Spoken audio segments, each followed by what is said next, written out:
ඉතින් අනිකුත් උන්වහන්සේ පිළිබඳව නොදන්න දායකයන්ටත් අද හොඳ අවස්ථාවක් උන්වහන්සේ පිළිබඳව දැනගන්නට. ඉතින් අපි අපේ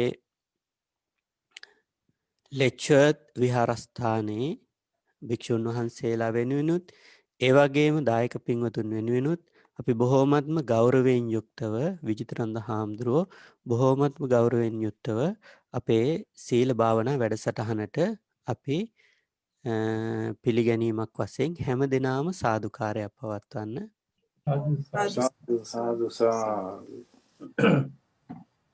එහෙනම් විජිතරන්ද හාමුදුරුවෝ චූට්ටක් ඉන්න හාමුදුරුවෝ මං අනිත් අයව මියුට් කරන්න.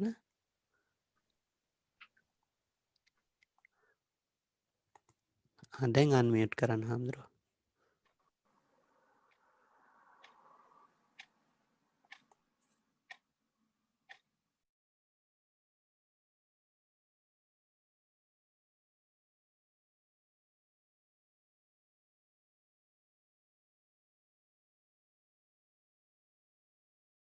විජිත හාමුදුරුවෝ අන්මියුට් කරගන්න දැන්.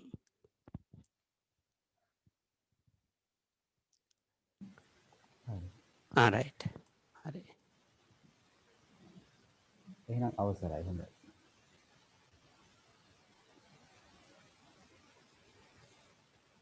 සූදානම් නේද? හරි සූදානම්.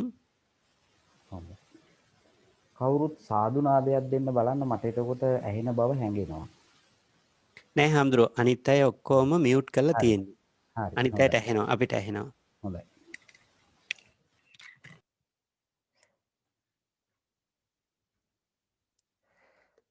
අපව හාමුදුරුවෝ මියුට් වුණා. හාමුදුරනේ අන්මියුට් කරගන්න. හරි. දෙවරක් සාදු නාදයක් පවත්වන්න. හරි හාමුදුරුවෝ. සමන්ත චක්කවාලේසු අත්‍රා ගච්ඡන්තු දේවතා සද්දම්මං මුනි රාජස් සුනන්තු සග්ග මොක්ඛදං ධම්ම ශ්‍රවණ කාලෝ අයං බදන්තා ධම්ම ශ්‍රවණ කාලෝ අයං බදන්තා ධම්ම ශ්‍රවණ කාලෝ අයං බදන්තා නමෝ තස්ස භගවතු අරහතු සම්මා සම්බුද්දස්ස නමෝ තස්ස භගවතු අරහතු සම්මා සම්බුද්දස්ස නමෝ තස්ස භගවතු අරහතු සම්මා සම්බුද්දස්ස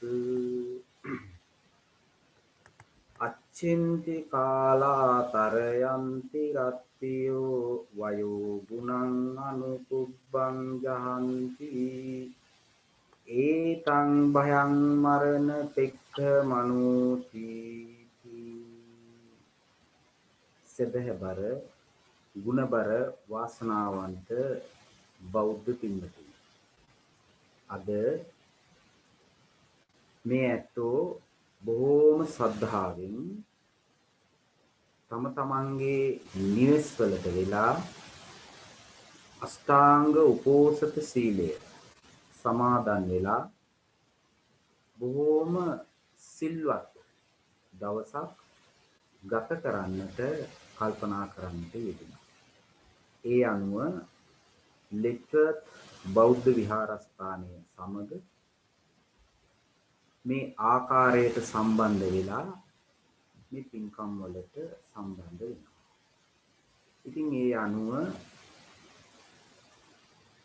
විශේෂයෙන්ම ලෙක්චර්ඩ් බෞද්ධ විහාරස්ථානයේ අති ගෞරවනීය අපේ නායක හාමුදුරුවන් වහන්සේ විසින් එවැගේම කල්යාණ මිත්‍ර අපේ කුසල පඬිත හාමුදුරුවන් වහන්සේ විසින් අපිට සිහිපත් කරන්නට යෙදුණා අපේ හාමුදුරුවනේ මේ වගේ පොයේ වැඩසටහනක් ක්‍රියාත්මක වෙනවා ඔබ වහන්සේ ධර්ම දේශනාවකට එකතු කර ගැනීමට කැමැති බව.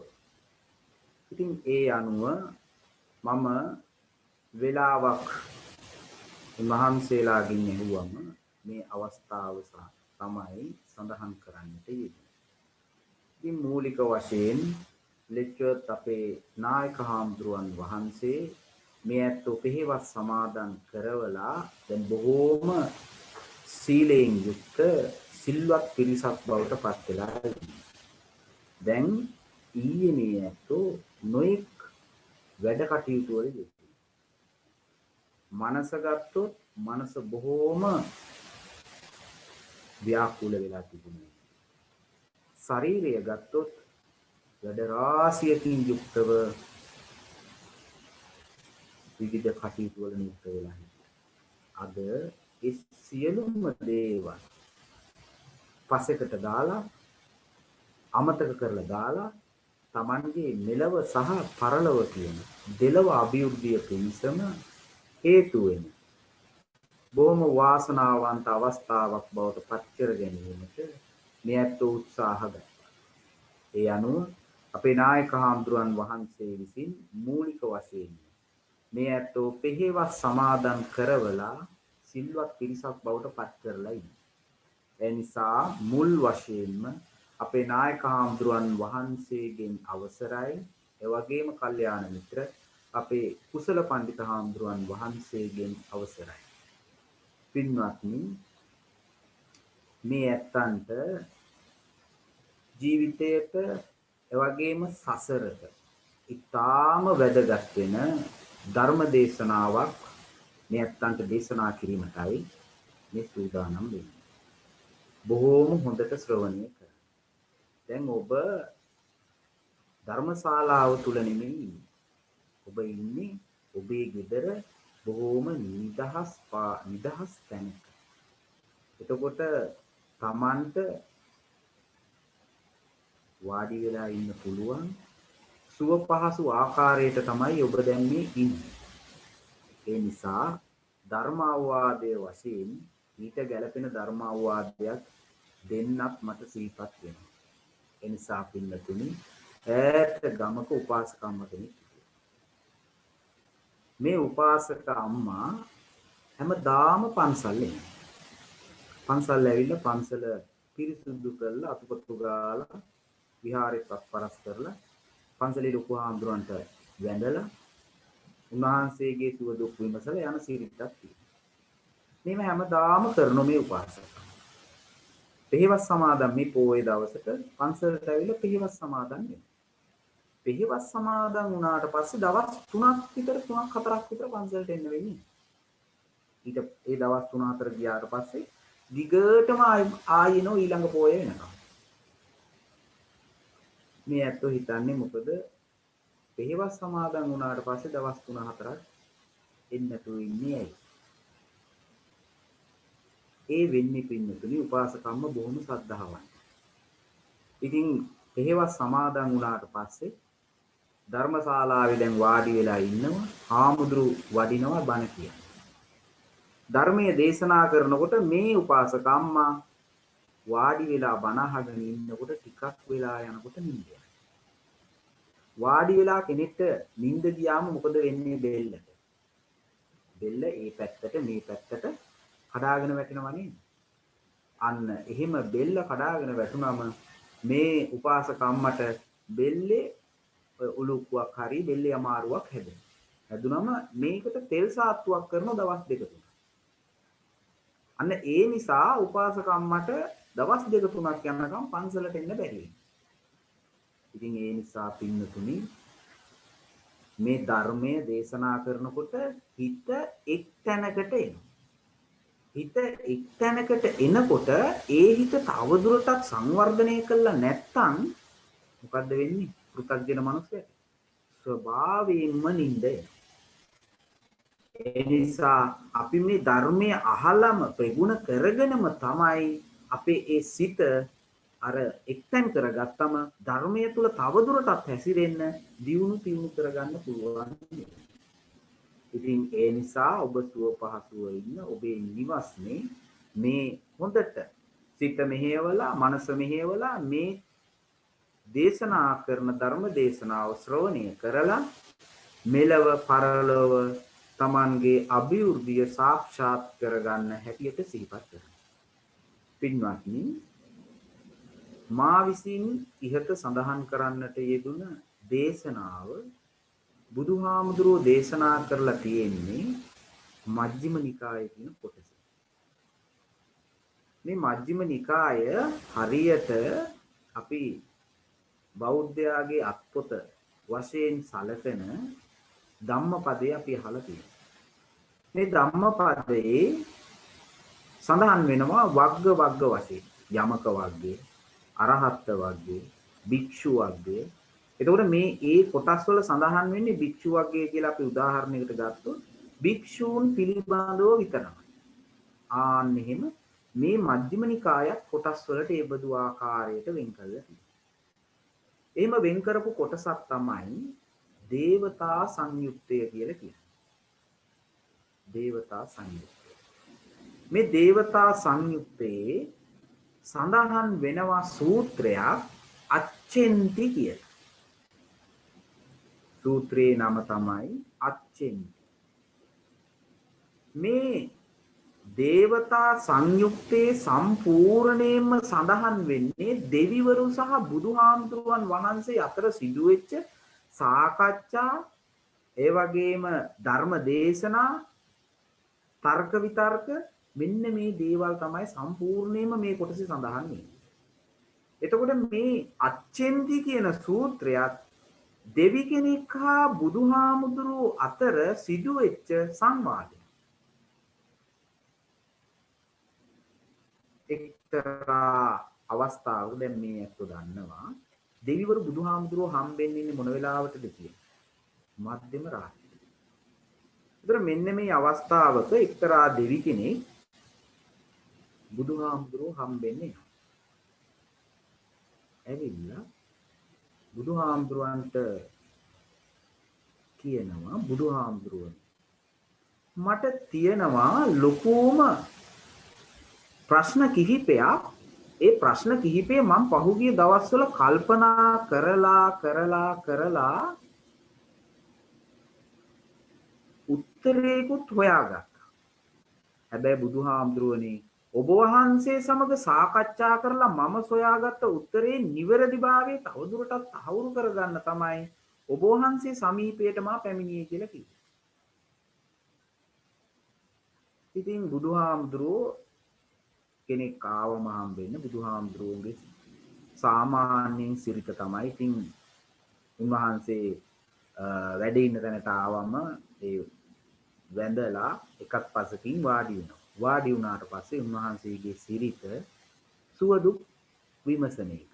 දැන් මේ ඇත්තෝ ඒ අත්දැකීම තියෙනවා. පන්සලකට ආවම ඉතින් ඒ අපේ ලෙක්චර් පන්සලට ආවත් අපේ නායක හාමුදුරුවෝ මුලින්ම ඉතින් දායක මාත්‍යලාගේ තොරතුරු ටිකක් අහලා එහෙම. ඒතකොට මේක බුදුහාමුදුරුවන්ගේ බුදු සිරිතේ පවා තිබිච්ච දෙයක්. එතකොට මේ දේවතාවුන් වහන්සේගෙන් බුදුහාමුදුරුවන් වහන්සේ සුවදුක් විමසලා ඔන්න දේවතාවුන් වහන්සේට ප්‍රශ්නය අහන්න අවස්ථාව සලසලා දුන්නා. දැන් මේ දේවතාවුන් වහන්සේ බුදුහාමුදුරුවන්ගෙන් අහනෝ බුදුහාමුදුරුවනේ මට තියෙන පළවෙනිම ප්‍රශ්නය තමයි අනේ බුදුහාමුදුරුවනේ අච්චෙන්ති කාලා තරයන්ති රතිය. මේ සූත්‍රේ නම අච්චෙන්ති. අන්න සූත්‍රේ නම සූත්‍ර පාඨයේ සඳහන් වෙනවා. අච්චෙන්ති කියන වචනේ තේරුම තමයි පින්නතුනේ ගෙවිලා යනවා. එහෙම නැත්නම් ඉක්මිලා යනවා. අච්චෙන්ති කියන වචනේ තේරුම තමයි ගෙවිලා යනවා. එහෙම නැත්නම් ඉක්මිලා යනවා. එතකොට මේ දේවතාවුන් වහන්සේ බුදුහාමුදුරුවන්ගෙන් අහනවා අච්චෙන්ති කාලා තරයන්ති රත්තිය. බුදුහාමුදුරුවෝ මේ දිව්‍ය ලෝකේ මේ මනුෂ්‍ය ලෝකේ මේ දෙකේම කාලය කාලා කියලා මෙතන සඳහන් වෙන්නේ කාලය අච්චෙන්ති ඉක්මිලා යනවා, ගෙවිලා යනවා. අන්න මේ දේවතාවුන් වහන්සේ බුදුහාමුදුරන්ට ප්‍රකාශ කර සිටින බුදුහාමුදුරුවනේ මේ කාලය කියන එක දිව්‍ය ලෝකෙත් මනුෂ්‍ය ලෝකෙත් මේ දෙකේම ඉතාම ඉක්මනින් ගෙවිලා යනවා. අච්චෙන්ති කාලා තරයන්ති රත්තියෝ බුදුහාමුදුරුවනේ ඒක පසක් වෙන්නේ ඒක තහවුරු වෙන්නේ තරයන්ති රත්තියෝ. අන්න බලන්න මේ දේවතාවුන් වහන්සේ උදාහරණයක් ගෙන හැර දක්වනවා. බුදුහාමුදුරුවනේ මේ එළිය තියෙනවා හෝරා කිහිපයක් ගියාම තරයන්ති රත්තියෝ රාත්‍රියේ එළඹෙනවා. රාත්‍රියේ එළඹුණාම අර තිබිච්ච එළිය නැති වෙලා අඳුර එනවා. එතනින් බුදුහාමුදුරුවනේ පසක් වෙන්නේ මේ කාලය ගෙවිලා යෑම කියලා කිව්වා. ඒ වෙලාවේදී බුදුහාමුදුරුවෝ අනුමත කරනවා. ඊළඟට මේ දේවතාවුන් වහන්සේ බුදුහාමුදුරුවන්ගෙන් දෙවනි ප්‍රශ්නය අහනවා. බුදුහාමුදුරුවනේ මට තියෙන ඊළඟ ප්‍රශ්නය තමයි අච්චෙන්ති කාලා තරයන්ති රත්තියෝ අනුපුබ්බං ජහන්ති වයෝ ගුණං. බලන්න පින්නතුනි මේ දේවතාවුන් වහන්සේ බුදුහාමුදුරන්ගෙන් අහනවා බුදුහාමුදුරුවනේ අරම දිව්‍ය ලෝකවලයි මනුෂ්‍ය ලෝකවලයි කාලය ඉතාම ඉක්මනින් ගෙවිලා යනකොට මේ දිව්‍ය ලෝකවල ඉන්න දෙවි දේවතාවුන් වහන්සේලාගේ මනුෂ්‍ය ලෝකයේ ඉන්න මිනිසයන්ගේ වයෝ බලන්න වයෝ වයසට යෑමක් සිද්ධ වෙනවා. දැන් අපිට නොපෙනෙන අපි නොගියපු දිව්‍ය ලෝකයක් ගැන අපි හිතන්න ඕනේ. අපි හිතමු මනුෂ්‍ය ලෝකය පිළිබඳ. දැන් මිනිසයන් වශයෙන් මේ සමාජය දිහා බලනකොට ඒ ඉන්න මිනිසයන් වයසට යෑම අපිට පේන්න තියෙනවනේ. අන්න දේවතාවුන් වහන්සේ මේ පසක් කරන්නේ වයෝ බුදුහාමුදුරනේ දිව්‍ය ලෝකයේ දෙවිවරුන්ට මනුෂ්‍ය ලෝකයේ මිනිස්සුන්ට මේ දෙකොට්ටාසයටම වයෝ වයසට යෑමක් සිද්ධ වෙනවා. ඊළඟට බුදුහාමුදුරනේ ඒ දිහා තව ටික දවසක් බලන් ඉන්නකොට වයෝ ගුණං මෙතන ගුණං කියලා පාලි වචනේ සඳහන් කරන්නේ මේ දෙවිවරුන්ගේ මිනිසුන්ගේ මේ දෙකොට්ටාසෙම ශරීර ශක්තිය තව ටික දවසක් බලාගෙන ඉන්නකොට නැති වෙලා යනවා. අන්න මිනිස්සු වයසට යනවා. ඒ වයසට යෑම දිහා බලාගෙන ටික දවසක් ඉන්නකොට මේ මිනිස්සුන්ගේ ශරීර ශක්තිය හීන වෙලා ඡය වෙලා යනවා කියලා කියනවා. අනුපුබ්බං ජහන්ති කියලා දේශනා කරේ අර ඒ ආකාරයට ක්‍රමක්‍රමයෙන් ලං වෙන්නේ ඡය වීමට කියලා කියනවා. ඔන්න දේවතාවුන් වහන්සේ දෙවනි තැනයක් යොමු කළා. තුන්වෙනි එක දේවතාවුන් වහන්සේ බුදුහාමුදුරුවන්ගෙන් අහන බුදුහාමුදුරුවනේ මේ දිව්‍ය ලෝකෙටත් පොදුයි. මේ මනුෂ්‍ය ලෝකෙටත් පොදුයි. තුන්වෙනි කාරණේ අර කාලය ගෙවිලා යනවා. මිනිස්සු වයසට යනවා. ඒ වගේම මිනිස්සුන්ගේ ශරීර ශක්තිය හීන වෙලා යනවා. තුන්වෙනි ප්‍රශ්නය අහනවා. ඒතම් බයං මරණ පෙක්කමනෝති. අනේ බුදුහාමුදුරුවනේ තා ටික දවසක් ඒ දෙවිවරුයි මිනිස්සු දිහායි බලාගෙන යනකොට මරණයටපත් වෙලා යනවා. දැන් ඕක නෙමෙයිද මිනිස්යාගේ ස්වභාවය? මිනිස්යාගේ ස්වභාවය ඒකයි. එතකොට මේ දේවතාවුන් වහන්සේ බුදුහාමුදුරුවන්ගෙන් අහනවා බුදුහාමුදුරුවනේ දිව්‍ය ලෝකේයි මනුෂ්‍ය ලෝකේයි කියන මේ ලෝක දෙකෙහිම ඉන්න දෙවිවරුන්ටත් මනුෂ්‍යයන්ටත් පොදු වූ කාරණාවක් තියෙනවා. ඒ කාරණාව තමයි කාලය ඉතාම ඉක්මනින් ගෙවිලා යනවා. ඒ වගේම වයසට යෑමක් සිද්ධ වෙනවා. ඒ වගේම ශරීර ශක්තිය හීන වෙලා යනවා. ඊට පස්සේ ටික දවසකින් ඒ ශරීර ශක්තිය හීන වූ ශරීර කඳන් ඡය වෙලා මිලාන වෙලා මහ පොළොවට පස් වෙනවා. මරණයටපත් වෙනවා. ඒ නිසා බුදුහාමුදුරනේ මේක පිළිබඳව හිතනකොට මේක ගත කරනකොට මහ විශාල දුකක් කනගාටුවක් සංతాපයක් අපේ හදවත්වලට සිත්වලට දැනෙනවා බුදුහාමුදුරනේ. ඒ නිසා මම ගොඩාක් දවස් මේ පිළිබඳව කල්පනා කරා බුදුහාමුදුරනේ. කල්පනා කරලා මම උත්තරයක් හොයාගත්තා කියලා කිව්වා. දැන් බුදුහාමුදුරුවන් වහන්සේ විසින් අර දේවතාවුන් වහන්සේ විසින් ප්‍රකාශ කරන ලද ප්‍රශ්න තුනම අනුමත කරනවා. ප්‍රශ්න තුනම අනුමත කරනවා. අනුමත කරලා දැන් බුදුහාමුදුරන් වහන්සේ මේ දේවතාවුන් වහන්සේට දේශනා කරන ඔබ හොයාගත්ත උත්තරේ එහෙනම් කියන්න බලන්න. අන්න ඒ වෙලාවේදී මේ දේවතාවුන් වහන්සේ බුදුහාමුදුරන් වහන්සේට Taman බොහෝම කාලයක් කල්පනා කරලා හොයාගත්ත උත්තරේ ප්‍රකාශ කරනවා. ඒ උත්තරේ තමයි පුඤ්ඤානි කෛරාත සුඛාවහානි. බුදුහාමුදුරනේ කාලේ ඉතාම ඉක්මනින් මේ ලෝක දෙකේම ගෙවිලා යනවා. ඒ වගේම මේ මිනිස්සු වයසට යනවන ජජ්ජර තත්වයටපත් වෙනවන. තව ටික දවසකින් මරණයටපත් වෙනවන. මේ මිනිස්සුන්ට කරගන්න තියෙන එකම දේ තමයි බුදුහාමුදුරනේ පුඤ්ඤානි කෛරාත සුඛාවහානි.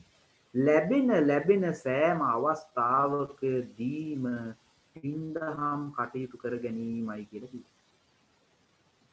ඉතින් මම හොයාගත්ත මේ උත්තරය ඔබ වහන්සේ සමග සාකච්ඡා කරලා නිවැරදිද කියලා බලන්න තමයි මම මේ ඔබ වහන්සේ සමීපයට පැමිණියේ කියලා කිව්වා. දැන් මේ ඇත්තන්ටත් හිතෙන්න පුළුවන්. කාලේ ඉක්මනින් ගෙවිලා යනවා. ඒක හරි. මිනිස්සු වයසටත් යනවා. ඒකත් හරි. ඒ වගේම ජජ්ජර තත්වයටත්පත් වෙනවා. ඒකත් හරි. ඊට පස්සේ තව ටික දවසකින් මිනිස්සු මරණයටපත් වෙනවා. ඉතින් මේකම වෙන්නේ නැති දිව්‍ය ලෝකෙත් ස්වභාවය. නිසා මේක දුකක් තමයි. ඒ නිසා දේවතාවුන් වහන්සේ හොයාගත්ත උත්තරේ තමයි පින්දහම් කරන්න ඕන කියලා. දැන් මේක සමහර පින්නතුන් හිතනවා ඇති නිවැරදි උත්තරය විදියට. ඒ වගේම සමහර පින්වතුන් හිතනවා ඇති මේක නිවැරදි නැති උත්තරයක් හැටියට. බොහෝ පින්වතුන් මේක හිතන්නේ මේක තමයි නිවැරදි උත්තරය කියලා. දැන් ඔබ හිතන්න. ඔබ හිතුවනම් දේවතාවුන් වහන්සේ හොයාගත්ත උත්තරේ නිවැරදි කියලා ඔබ හිතන්නේ අද ඔබ දවසම ගත කරන්නේ මේ අෂ්ටාංග උපෝසත සීලය රැක ගැනීම සඳහා. දාන සීල භාවනා කියන ත්‍රිවිධ පුණ්‍ය ක්‍රියාවන් වල ඔබ නිරත වෙන්නේ. එයින් ඔබට එකතු වෙන්නේ මොනවද? පින්. කුසල. එතකොට ඔබ මම අපි කවුරුත් අවුරුදු 100ක් උපරිම වශයෙන් ජීවත් වෙලා අපි සියලු දෙනා මැරෙන්නේ. මැරුණම අපි ජීවිතේ ඒ තාක් කරපුව අපිට ඕනේ. මම මේ අද ගත කරන ඔබේ පින ගැනයි අපි කතා කරන්නේ. දැන් ඔබ ගත කරන මේ දවස තුල එකතු වෙන්නේ පින්. මේ මැරුණට පස්සේ මේ පින මූලික කරගෙන ඔබ දිව්‍ය සැප සම්පත් හරි මනුෂ්‍ය සැප සම්පත් හරි ලබන. අපි හිතමු මිනිස්සෙක් වුණා කියලා. අපි පේන දේ තුල අපි හිතමු මිනිස්සෙක් වුණා. දැන් මේ පින් කරපු නිසා අන්න මිනිස්සෙක් වුණා. දැන් මිනිස්සෙක් වීම මුල් කරගෙන දැන් අපි ආයි ගත කරන්නේ අර අවස්ථාවම නේද?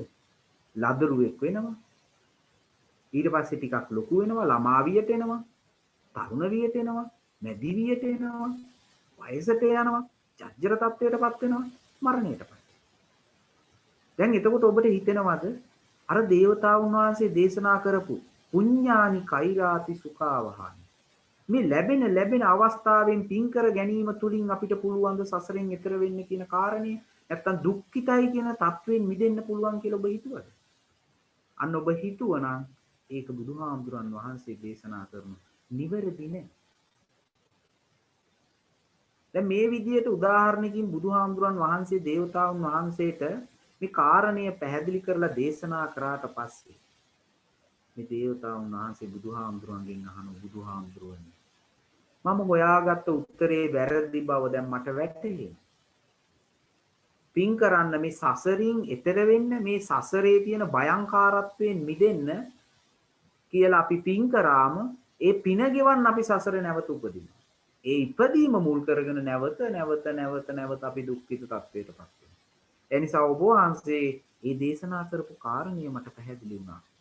අනේ දැන් ඔබ වහන්සේ මට එහෙනම් දේශනා කරන්න මම හොයාගත්ත උත්තරය වැරදි නම් බුදුහාමුදුරුවනේ මම මට ඇති වුණු ගැටලු 3 ඔබ වහන්සේ අනුමත කරනවා. කාලය තාම ඉක්මනින් ගෙවිලා යනවා. මිනිස්සු වයසට ගිහිලා ජජ්ජර තත්වයටපත් වෙනවා. තුන් වෙනුවට මිනිස්සු මරණයටපත් වෙනවා. ඒතර මේ ප්‍රශ්න 3 ඔබ වහන්සේ අනුමත කරනවා නම් මම හොයාගත්ත පිළිතුර වැරදි නම් බුදුහාමුදුරනේ ඔබ වහන්සේ අනුමත කරපු ප්‍රශ්න තුලට පිළිතුරක් තියෙනවා. ඒ නිසා අනුකම්පාවෙන් මා කෙරෙහි පිළිතුර දේශනා කරන්න කියලා කිව්වා. අන්න ඒ අවස්ථාව මුල් කරගෙන දේශනා කරපු ධර්ම දේශනාව තමයි අච්චෙන්ති කියන සූත්‍රයෙන් සඳහන්. එතකොට බුදුහාමුදුරුවන් වහන්සේ දේශනා කරනවා පින්නතුනි මේ කාලේ ඉතාම ඉක්මනින් ගෙවිලා යනවා. ඒ වගේම වයසට යෑමක් සිද්ධ වෙනවා. ජජ්ජර තත්වයටපත් වීමක් සිද්ධ වෙනවා. ඊට පස්සේ ක්‍රමක්‍රමයෙන් ගිහිල්ලා මරණයටපත් වීමක් සිද්ධ වෙනවා.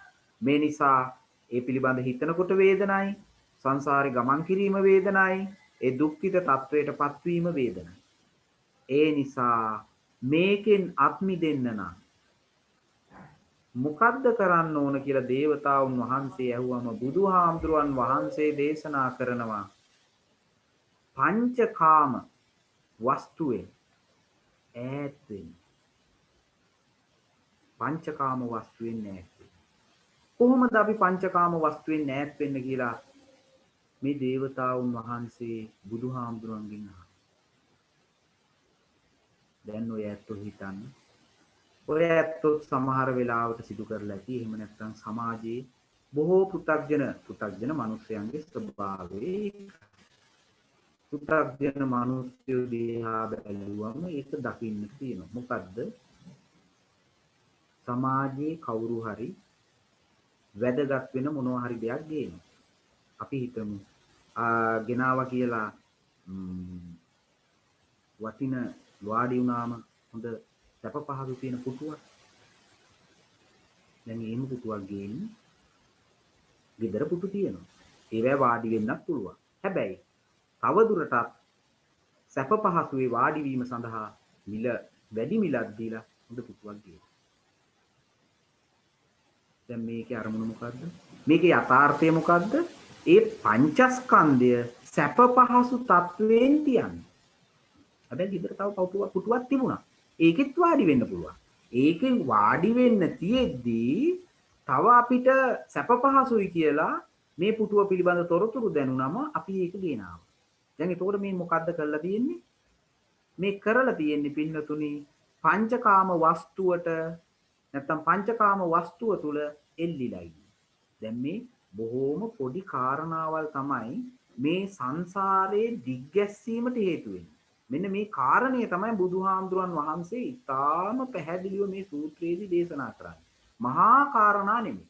ඒතර මහා කාරණාවලට යනවට වැඩිය පොඩි කාරණාවෙන් සසර දිග්ගැස්වෙන එක පිළිබඳව තමයි උන්වහන්සේ මේ සූත්‍රය තුලින් දේවතාවුන් වහන්සේට කාරණා දේශනා කරන්න උත්සාහ ගන්නවා. ඒ අනුව පින්වතුනි බුදුහාමුදුරන් වහන්සේ දේශනා කරන මේ ලෝකේ එහෙම නැත්නම් දිව්‍ය ලෝකවල ඉන්න මේ දෙකොට්ටාසෙම සත්වයන් විසින් ලෝකා මිසයට ගිජු වෙනවා කියලා දේශනා කරනවා. ඒතර මේ ලෝකා මිසය කියලා කියන්නේ අපි මේ මම ගත්තොත් මේ පේන්න තියෙන ශරීර කඳක් පේනවා. ඒතර මේ ශරීර කඳ ගැබ් වෙලා තියෙන්නේ ඇස, කන, නාසය, දිව, ශරීරය සහ මනස කියලා ආයතන 6කින් යුක්ත. බුදුහාමුදුරන් වහන්සේ දේශනා කරන මේ ආයතන 6 හැම තිස්සෙම මොකද කරන්නේ? ගොදුරු ඉල්ලන.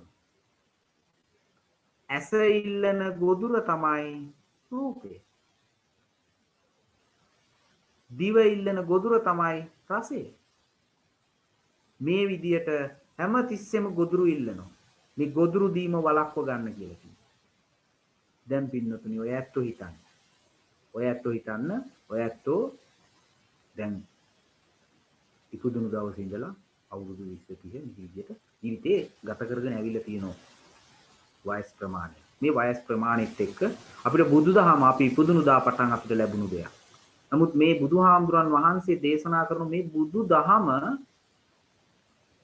නිතරම තර්ක කරන්න හිතන්න කියවන්න මේ තුල තමයි බුදුදහම බැබලෙන්නේ කියලා. අනිත් දහම් වගේ කියන දේ පමණක් අහගෙන ඉන්න කියන දහමක් නෙමෙයි බුදුහාමුදුරු දේශනා කරේ. බුදුහාමුදුරු කියන්නේ මේක විවරෙය්‍ය. මේක විවෘත වෙන තරමට තමයි මේකේ සත්‍ය පසක් වෙන්නේ. එනිසා ඔබ මේ මම දේශනා කරත් ධර්මය විමර්ශනය කරන්න. විමර්ශනය කරන්න තමයි ඒකේ සත්‍ය අසත්‍යතාවයේ විවරණය වෙන්නේ. ඒ නිසා බුදුහාමුදුරු දේශනා කරන මේ ධර්මය විමර්ශනය කරන්න මේක බැබලෙනවා. ඒ නිසා පින්නතුනි දැන් මේ ප්‍රපංචය කියලා කිව්වේ මේ ශරීරය ආයතන 6කින් යුක්තයි. මොකද්ද? ඇස, කන, නාසය, දිව, ශරීරය, මනස. මේ ආයතන 6න් සංසාරයට අදාළ වෙන්නේ මේ 6මද 6න් කිහිපයක්ද? 6න් කිහිපයක් වෙන්නේ. බොහෝ පින්නතුන් හිතන් ඉන්නේ මේ ආයතන 6ම සංසාරයේ දිග්ගැසීමට හේතු වෙනවා. නෑ. මේ 6න් දෙකක් ඊටාම ප්‍රබල වෙනවා. ඒ දෙක තමයි අනිත් 4ක් පටලව ගන්න. ඔය ඇත්තන්ට මම මේක පැහැදිලි වෙන්න නිදසුනක් ගන්න. හිතන්න දැන් ඔය ඇත්තෝ හැම කෙනාම රස්සාවක් කරනවා රැකියාවක්. උදේට රැකියාවට යන්න පාරට බහිනවා. බස් එකක් එනකම් ඉන්නවා. ඉන්නකොට අපි නිදසුනකට ගමු තරුණ ළමේ විවාහ නොවිච්ච විවාහ වෙන්න ඉන්නව ළමේ රැකියාවට යන්න පාරට ගියා බස් එක එනකම් ඉන්නවා. දැන් මේ මිනිස්සයා ඉන්නකොට ලස්සන ඒ වයසෙම විවාහ නොවිච්ච තරුණියක් එනවා. දැන් මෙයා ලස්සනයි. ඒ නිසා මේ තරුණයා ලස්සන නිසා බැලුවා. ලස්සන නිසා බැලුවා. දැන් එතකොට ඔන්න එක අවස්ථාවක්. ඔන්න ආයතන 6න් ප්‍රධාන වෙන එක අවස්ථාව. මොකද්ද? ඇස. ඔන්න හොඳට මතක තියාගන්න සංසාරේ දිග්ගස්සන ආයතන දෙක මම මේ දැන් පැහැදිලි කරන්නේ. ඇස. ඔන්න ඇසින් මේ තරුණිය දැක්කා. ඊට පස්සේ දැන් මෙයා ලස්සනයිනේ. මෙයාට හිත ගියා. ඒ නිසා මෙයා සිතුවිල්ලක් පහල කරගන්නවා මම මෙයා අයිති කරගන්නවා. අන්න දෙවෙනි අවස්ථාව. මම මෙයා අයිති කරගන්නවා. කොහෙන්ද හිතුවේ? මනසින්. ඔන්න ඇස, කන, නාසය, දිව, ශරීරය, මනස මේ ආයතන 6න් ප්‍රධාන වෙන්නේ ඇසයි මනසයි. ඊළඟට ඔන්න දැන් ඔය ඇත්තන්ට පැහැදිලි වෙන්න ඕන. දැන් මේ තරුණයා දැක්ක නිසා ලස්සනයි. ඒ නිසා සිතක් පහල කරගත්තා මම මෙයා අයිති කරගන්නවා. අන්න ඇසයි මනසයි ප්‍රමුඛ වෙන්නේ. ඊට පස්සේ ඔන්න බලන්න අනිත් ආයතන ටික මේකට පැටලෙන්නේ නැහැ. දැන් ඒ සමාජ සිරිත අපි හිතමු දෙමව්පියන්ට තරුණයා ගිහිල්ලා කියනවා අන්න මම අහවල් තරුණියක් දැක්කා. ඒ තරුණිය මට විවාහ කරලා දෙන්නම් මෙතන. අන්න අම්මා තාත්තා ඒ රටේ තියෙන චාරිත්‍ර වාරිත්‍ර වලට අනුව ගිහිල්ලා කතා බහ කරලා ඔන්න ආවාහ විවාහ චාරිත්‍ර සිදු කරලා දෙනවා. සිදු කරලා දුන්නම අන්න ඉතුරු 4 ඒ ශරීර කූඩු දෙකේ ස්පර්ශය ඒ සංතරපණය වීම සිද්ධ වෙනවා. ඒතකොට ඒ තුලින් අපි හිතමු ශරීර ස්පර්ශය තුලින් දරුවෙක් ඉපදෙනවා. දරුවගේ අනාගතය යහපත් කරන්න කියලා මොකද කරන්නේ? දිවා රෑ නොබලා වෙහෙසලා වැඩ කරනවා. ආයතනික වැඩ කරනවා කියලා හිතන්න. තමන් ආයතනික වැඩ කරනකොට තව කෙනෙක් එක්ක කේන්තියක් එනවා. ක්‍රෝධය ඇති වෙනවා. ඊර්ෂ්‍යාව ඇති වෙනවා. තරහව ඇති වෙනවා. මේවා අකුසල මූලික සිතුවිලි. ඒ සිතුවිලි මුල් කරගෙන ඇති වෙන අකුසල. දැන් කා වෙනුවෙන්ද මේ ඔක්කොම කරන්නේ? නෝන වෙනුවෙන්. නැත්තම් දරුවා වෙනුවෙන් කියලා කරනවා. හැබැයි අර ඇති වෙන අකුසල මූලික සිතුවිලි වල අයිතිකාරයා. ඒ අකුසල වල අයිතිකාරයා කවුද? අපි. ඒ නෝන නෙමෙයි. ඒ දරුවෝ නෙමෙයි. ඒ අපි. එතකොට අපි මැරුණු දවසට අන්න පින්නතුනි ඒ අකුසල හරි මේකේ පින් පැත්තත් එහෙමයි. ඒ කුසල හරි මුල් කරගෙන නැවතත් ප්‍රතිසන්දියක් ලබනවා. ආන්න බලන්න. ඒ නිසා මේ සසරට නැවැත්ම තියන්න නම් මේ සසරේ පැවැත්ම නතර කරන්න නම් අපි මූලික වශයෙන් මේ ප්‍රපංචයේ මනුස්ස ශරීර කඳේ තියෙන ඇසයි මනසයි පාලනය කරගන්න. ඒ දෙක පාලනය කර ගැනීම තුලින් අනිත් හතර ඉතාම ඉක්මනින් ඉතාම පහසුවෙන් දමනය කරගන්න පුළුවන් වගේ උන්වහන්සේ දේශනා කළා. එතකොට උන්වහන්සේ මේ දේවතාවුන් වහන්සේට දේශනා කරනවා ලෝකා මිසයට ගිජු වෙන්න එපා. මේ ලෝකා මිසයට ගිජු වෙන්න එපා කියලා උන්වහන්සේ දේශනා කරේ මේ ශරීර කඳ තුල ඉල්ලන දේවල් ඉල්ලන ආකාරයට දෙන්න එපා කිව්වා. ඒවා දෙන්න ශරීරය නිතරම ඉල්ලන්නේ පින් සිද්ධ වෙන වැඩ හරි පව් සිද්ධ වෙන වැඩ හරි. ඒ දෙකම සිදු කිරීම තුළින් ඒවා නැවත ගෙවන්න සංසාරේ ප්‍රතිසන්දියක් ලැබිය යුතු බව බුදුහාමුදුරන් වහන්සේ දේශනා කළා. ඒ නිසා පින්නතුනි දේවතාවුන් වහන්සේ බුදුහාමුදුරන්ගෙන් ඊළඟට අහන බුදුහාමුදුරනේ ඔබ වහන්සේ ඔය දේශනා කරන විදියට කොහොමද දිව්‍ය ලෝකේ අපි මනුෂ්‍ය ලෝකේ මිනිස්සු ජීවත් වෙන්නේ? එක මිනිස්සෙක් ගත්තොත් මේ මිනිස්සයා විවාහ වෙලා ඉන්නකොට ඒ මිනිස්සයා විවාහ චාරිත්‍ර වාරික යුතු කරන්න ඕන. දරුවෝ මල්ලෝ ඉන්නව නම් ඒ දරුවන්ගේ යුතුයකම් ඉෂ්ට කරන්න ඕන. ඥාතීන් ඉන්නව නම් ඒ ඥාතීන්ගේ යුතුයකම් ඉෂ්ට කරන්න ඕන. දැන් ඔබට පැහැදිලි වෙන්න ඔබ විවාහ වෙලා ඉන්නව නම් ඔබේ විවාහ වුණු අනිත් පාර්ශවයට යුතුයකම් ඉෂ්ට කරන්න ඕන. දරුමුණු පුරන්ට යුතුයකම් ඉෂ්ට කරන්න ඕන. ඒ වගේම සමාජයේ ආශ්‍රය නිස්රේ කරන්න ඕන. මේවා කරනකොට බුදුහාමුදුරුවනේ ඉතින් පව් හරි පින් හරි කුසල් හරි අකුසල් හරි එකතු වෙනවනේ බුදුහාමුදුරුවෝ. කොහොමද ඒවෙන් අයින් වෙලා මේ නිවනට යන මාර්ගයේ ගමන් කරන්න මේ හුදකලා වූ සමාජයත් තුළ අපි කොහොමද එහෙම ගත කරන්නේ කියලා මේ දේවතාවුන් වහන්සේ බුදුහාමුදුරන්ගෙන් අහනවා. අන්න ඒ වෙලාවේදී බුදුහාමුදුරන් වහන්සේ ဒုတိ ය මරණ සති කියලා සූත්‍රයක් දේශනා කරනවා. ඉතාම වැදගත් මෙන්න මේ සූත්‍රය අපේ ජීවිතයට. මොකද්ද සූත්‍රේ නම? ဒုတိ ය මරණ සති කියලා සූත්‍රයක් බුදුහාමුදුරන් වහන්සේ දේශනා කරනවා. පින්වත්නි මේ සූත්‍රයෙන් බුදුහාමුදුරුවෝ දේශනා කරන්නේ දවසක් කොහොමද ගත කරන්න ඕන. දැන් දේවතාවුන් වහන්සේටයි අපිටයි තියෙන ප්‍රශ්නේ ඕකනේ. දැන් මේ ලෝකාමිසයට ගිජු වෙන්න එපා. ශරීරයේ ඉල්ලන දේවල් දෙන්න එපා කියනවනම් දැන් මගෙන් ඉපදිච්ච මගෙන් යැපෙන පවුලක් ඉන්නවනම් දරු මල්ලෝ ඉන්නවනම් ඒ වගේම සමාජීය යුතුයකම් කරන්න තියෙනවනම් මේවා කරන්න ඕන. ඒවා නොකර හිටියොත් මං කොන් වෙනවා. එතකොට මම හුදකලා පුජ්‍යලයක් වෙනවා. ඒ නිසා මේවා සිදු කරොත් එහෙම බුදුහාමුදුරුවෝ දේශනා කරන නිවන අවබෝධ කරගන්න බැරි වෙනවා කියලා දේවතාවුන් වහන්සේ බුදුහාමුදුරන්ගෙන් පෙරලා ඒ ප්‍රශ්නේ ඇහුවම බුදුහාමුදුරුවෝ දේශනා කරනවා අන්න කොහොමද ඒ සියලුම දේවල් ගලපගෙන සසරින් එතර වෙන්න ඕන කියලා. අන්න ඒක දේශනා කරපු සූත්‍රය තමයි ဒုတိ ය මරණ සති කියන සූත්‍රය. අපේ ලංකාවේ අනුරාධපුර යුගය, පොළොන්නරු යුගය, කුරුණෑගල යුගය, දඹදෙණි යුගය මෙන්න මේ යුගවලදී මේ සූත්‍රයේ ဒုတိ ය මරණ සති සූත්‍රයට අනුව ජීවන රටාව ගත කරලා තියෙන පිළිතුරු මේ හිටපු පැරණි බෞද්ධ පිළිතුරු. ඒක පැහැදිලි වෙනවා. කොහොමද බුදුහාමුදුරන් වහන්සේ මුලින්ම දේශනා කරන ဒုတိ ය මරණ සති සූත්‍රයට අනුව දවසක් ගත කරන ආකාරය දේශනා කළා. ඒ දවසේ රාත්‍රිය තමයි උන්වහන්සේ ඉස්සෙල්ලම ගන්න. උන්වහන්සේ දේශනා කරන රාත්‍රිය අපි රාත්‍රිය කරන ප්‍රධාන කාර්යය තමයි නිින්දට යන්නේ. සුව නිින්දක් ගන්න. බුදුහාමුදුරු දේශනා කරනවා මේ නිින්දට යන වෙලාවේදී යහපත් මනසක් ඇති කරගන්න. අපි සංසාරේ එහෙම නැත්නම් අපි මේ ගත කරපු ජීවිතයෙන් ඕන තරම් පින් කරලා තියෙන්න පුළුවන්.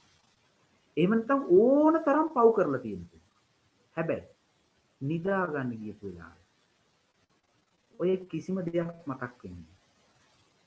මේ වර්තමාන සමාජයේ බොහෝ දෙනා පුරුදු වෙලා ඉන්නේ. නිවුස් ටික බලලා එහෙම නැත්නම් තමන් බලන අර කතා ටික බලලා ගිහිල්ලා නිින්දට යනවා. නිින්දට ගිහිල්ලා කල්පනා කරන්නේ ඊ වෙච්ච දේ මොකද්ද?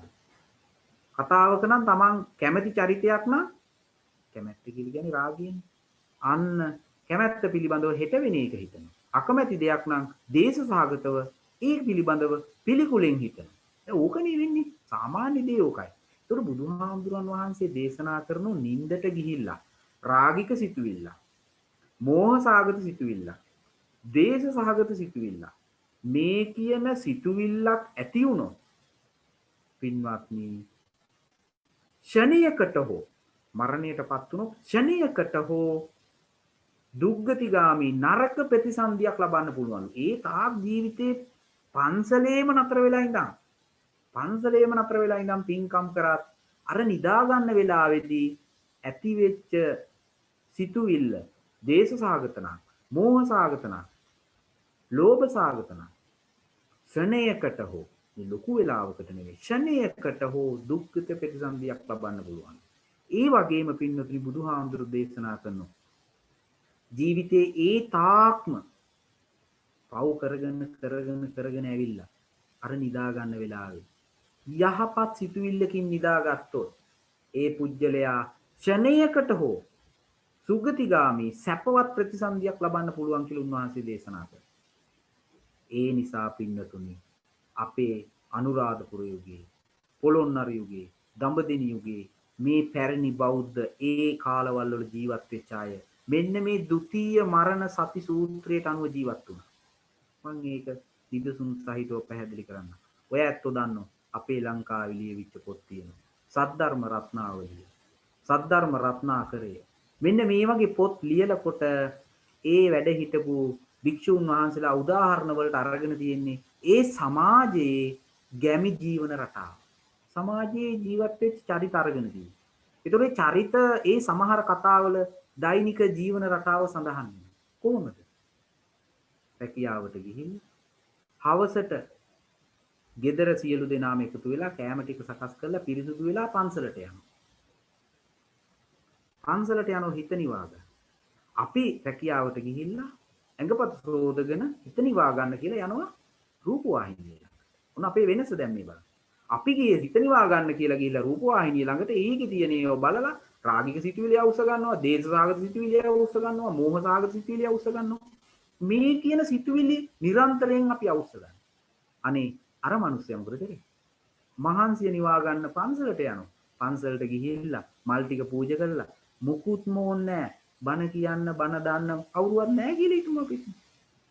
බුදුහාමුදුරන්ගේ බුදු පිළිමය ඉස්සරහා වාඩි වෙලා බුදුහාමුදුරන්ගේ දෙනෙත් දිහා බලාගෙන ඉන්නකොට ඒ ඇති වෙන සමාධි ප්‍රතිමාවේ ඇති තියෙන සමාධි తত্ত্বය සිතට දැනෙනකොට අපේ හිතට මොනතරම් සැනසීමක් ඇති වෙනවද? අර දවල් දවසේ කට්ටාවුවේ කුඹුරේ හිටපු මහන්සිය ෂණයකින් නැති වෙලා යනවා. බලන්න. එතකොට එහෙම මිනිස්සයාට මානසික ආතතිය කියන එක තියෙනවද? නැහැ. හැබැයි ඒ මිනිස්සයා ගෙදර වැඩ ඉවර වෙලා ඇවිල්ලා ටීවී එක දිහා බලන් හිටියනම් රෑ 9ට විතර ගියාම නිින්දට ඔළුව තවත් තෝන්තු වෙලා නෙමෙයිද? තවත් ප්‍රශ්නවල වැලක පැටලිලා නෙමෙයිද? එහෙනම් මානසික ආතතිය කියන එක වැඩි වෙන්නේ නැද්ද? වැඩි වෙනවා. ආන්න බලන්න. එතකොට මේ බුදුහාමුදුරුවන් වහන්සේ දේශනා කරනවා ඒ නිසා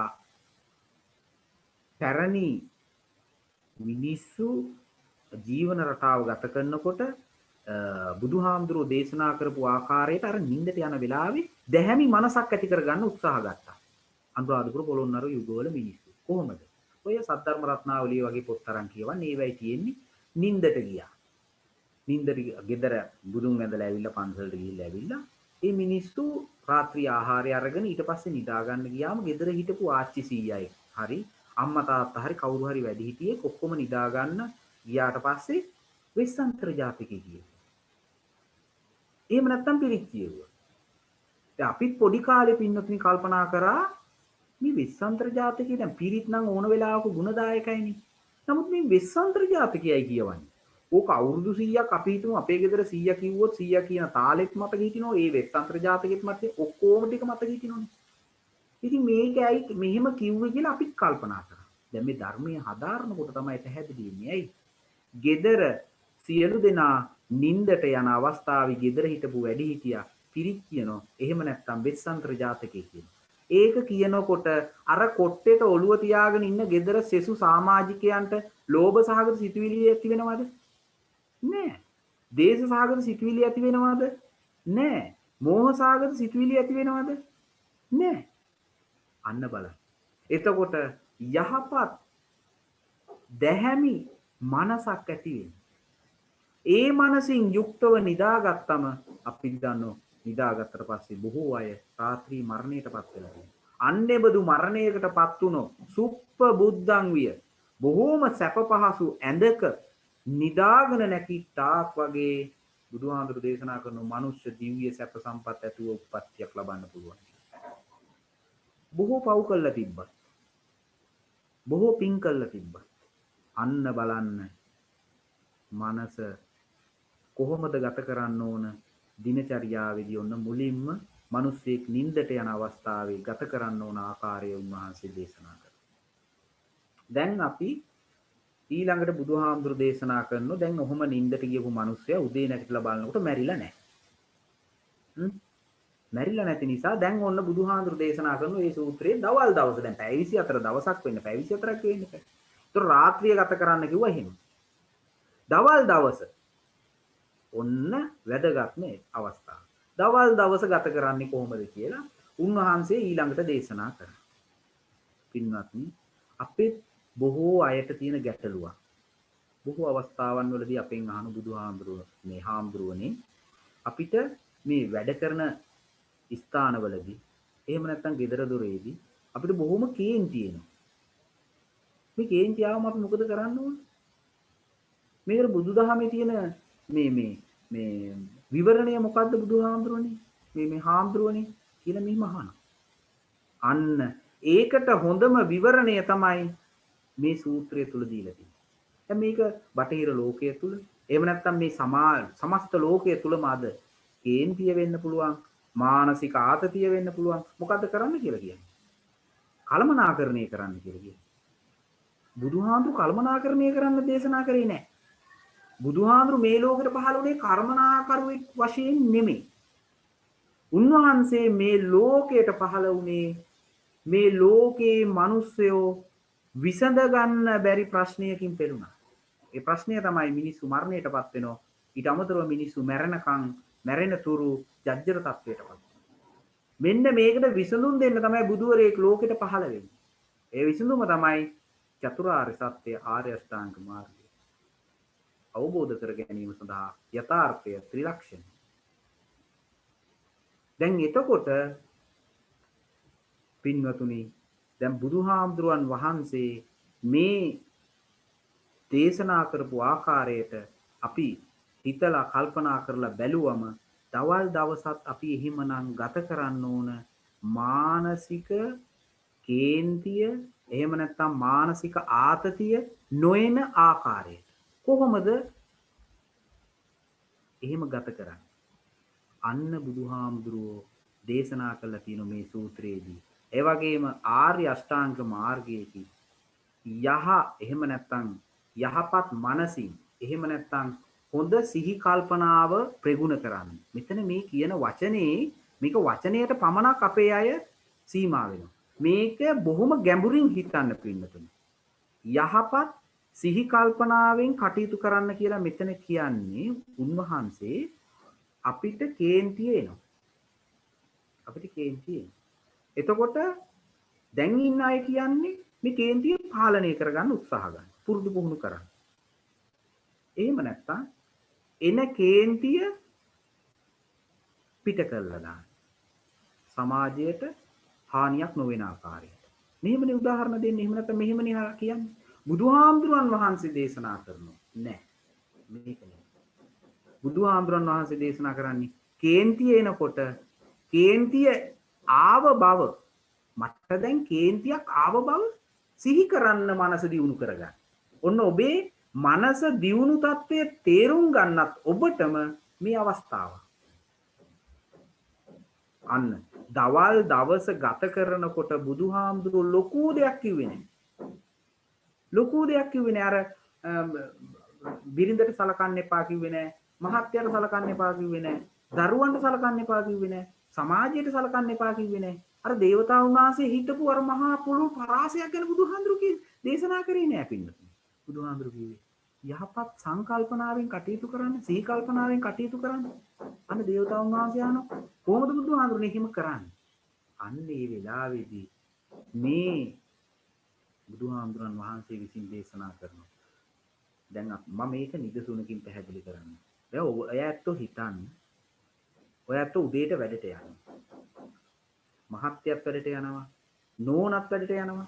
දරුවෝ ඉස්කෝලේ යනවා. දැන් මේ ගෙදරම එතකොට උදේ පාන්දර කාල බෝට්ටියක් වගේ. එතකොට නෝනා මහත්මිය මොකද කරන්නේ? මහත්මියගේ රෙදි ටික මැදලා ඊට පහුවෙනිදා මේ ඉස්සෙල්ලා දවසේ තියලා තියෙනවා. දරුවන්ගේ ඒ දේවල් ටිකක් ලෑස්ති කරලා තියෙනවා. දැන් උදේ පාන්දර නැගිටලා අගෙදර අම්මා කෑම හදනවා. කෑම හදන ගමන් මහත්තයා ලෑස්ති වෙනවා. ලෑස්ති වෙනකොට ටයි පටිය නැහැ.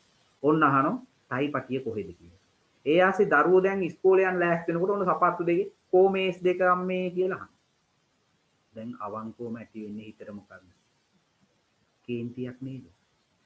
නැද්ද නෝනා මහත්මියට කේන්තියක් නේ ඇති වෙන්නේ? අන්න බුදුහාමුදුරු දේශනා කරනවා යහපත් සිහිය එළඹිලා හිටියනම් මට දැන් කේන්තියක් ආවේ කියලා ඒක මනසින් දියුණු කරගෙන තිබුණා නම් කේන්තිය එන බව ඒ කේන්තිය එනවට වැඩි වේගෙන් කේන්තිය ආවයි කියලා අපිට තේරුම් ගන්න පුළුවන් නම් කේන්තිය පහ වෙලා යනවා. පුර අපි විසින්ම අපි ලැජ්ජාවටපත් වෙනවා. ඒක මම පැහැදිලි කරන්නම්. දැන් ඔබ හිතන්න අර විදියට කේන්තියක් ආවා අම්මට. මහත්යටයි පටිය කොහෙද අහනවා? මම ඊයේ අච්චර වැඩ කරලා ඉවරලා මේක තියලා මේක පොඩ්ඩක් හොයාගන්න බැරි දීලා ඔන්න කේන්ති ගන්නවා. දරුවෝ අර මහනකොට මේ හොද්ද කුස්සිය හැඳික ගා ඉන්නකොට මේ අම්මට කේන්තියක්. දැන් මේ කේන්ති ගිහිල්ලා ඔන්න ඉතින් ප්‍රශ්න ටික निराකරණය වෙලා සියලුම දෙනා ගෙදරින් එළියට යනවා වැඩට යන්න ඉස්කෝලේ යන්න ඔක්කොම ගිහිල්ලා ඔන්න නෝනා මහත්මියව දැන් මේක උදේ 6ට 7ට විතර උනේ උදේ 9ට විතර වැඩ කරන ස්ථානයේදී කල්පනා කරලා බලනවා මේ උදේ කේන්ති ගියේ අනේ අපරාධිනේ මගේ දරුවන්ට මහත්යටනේ කේන්ති ගියේ හරි එයාටම ලැජ්ජයි. ඇයි මේ තමන්ගේම වස්තු වලට තමයි කේන්ති ඇවිල්ලා තියෙන්නේ. එතකොට දැන් 9ට විතර අප්පා අපරාධි මං මේ කේන්ති ගත්තේ අපරාධිනේ කියන එක. අන්න බලන්න. එතකොට මේ කේන්තිය කියන එක කිසිම තව කෙනෙකුට ප්‍රයෝජනයක් නැහැ, තමන්ට ප්‍රයෝජනයක් නැහැ. භෞතික වශයෙන් තමන්ගේ ශරීරයත් ලෙඩට ඇදලා දාන දෙයක් තමයි මේ කේන්තිය කියන්නේ. ඒකට බුදුහාමුදුරු දේශනා කරන්නේ යහපත් සිහියෙන් ඉන්න කියලා මොකද්ද? මේ සියලුම දේවල් යථාර්ථවාදීව දකින්න. සියලුම දේවල් යථාර්ථවාදීව දකින්න. එතකොට පංචමේ ප්‍රපංචය ශරීර කඳ මම බඩගිනි කියලා මට හිතෙනවා. එතකොට බුදුහාඳුරු දේශනා කරලා තියෙන්නේ දැන් මේ ප්‍රපංචයේ ඉල්ලන දේවල් දුන්නොත් දීපු ගමන් ඒකක මුල් කරගෙන සසර දිග්ගැස්සෙනවා. ඒ නිසා බඩගිනි කන්න හොඳ නැහැ. එහෙම නෑ. බුදුහාඳුරු දේශනා කරන යහපත් සිහියෙන් කල්පනා කරන්න. මේ බඩගින්න නැති වෙන ඒක ඒ ශාරීරිය පවත්වාගෙන යන්න කන්න ඕන. ඒක කන්න ඕන. අන්න. එතකොට ඒ වගේම තමයි දරු පවුල් විවාහ වෙලා දරුවෝ ලොකු වුණාම විවාහ කළා දෙනවා. විවාහ කළා දුන්නම ඒ අත්හැරීමක් කරන්න. මේ අත්හැරීමේ තමන්ගේ ළඟ තියෙන වස්තු වලින් වටිනාම වස්තු වලින් මේ අත්හැරලා දාන්නේ. අත්හැරලා දානවා කියලා අපි මොකද කරන්නේ? ඊට වැඩිය තව එක්කෙනෙක් වැඩි කරගෙන ඒ ගොඩ අල්ලගෙන ඉන්නවා. එතකොට යාළුවට ඇති වෙන ප්‍රශ්නත් අපි විසඳන්නේ. ඕකනේ දරුවෝයි අම්මලා තාත්තලා අතර මේ ගොඩාක් ප්‍රශ්න ආරවුල් ඇති වෙන්නේ. එතකොට අම්මලා තාත්තලා මොකද්ද තේරුම් ගන්න නැත්තේ? යහපත් සිහි කල්පනාවෙන් තමන් කලේ මොකද්ද කියන එක තේරුම් ගන්න. අන්න මේ ප්‍රපංචය තුල අල්ලගෙන බැඳගෙන ඉන්න.